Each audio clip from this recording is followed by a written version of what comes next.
So, bali sa video na to, gagawa ko ng 2 types of baked fish. Una, mag-cut lang tayo ng onion, garlic, ginger, tomato, at parsley.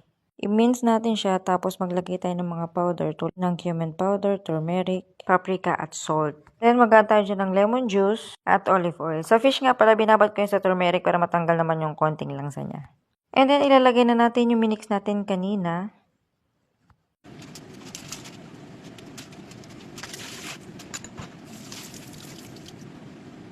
And then, after natin malagay sa isda, bali babalutin na natin siya ng foil.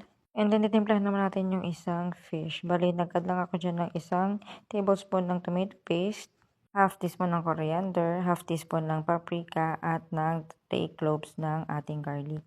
Nilagyan ko rin yan ng chili flakes, lemon, at olive oil. I-mekos-mekos lang natin yan, tapos ipapahid ulit natin siya sa ating fish.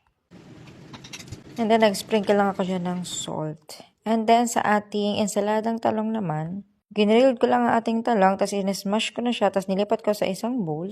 Tapos, nagbinsa ko ng onion, capsicum, bell pepper, at ng tomato. Tapos, nag-add ako ng lemon juice. Tapos, tinimplahan ko lang siya ng salt. Tapos, yan, imekos-mekos na natin.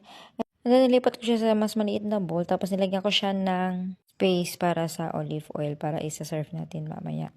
So, ayan, ready na yung fish. Malapit na siya maluto. So, yun lang. Thank you for watching. God bless you all.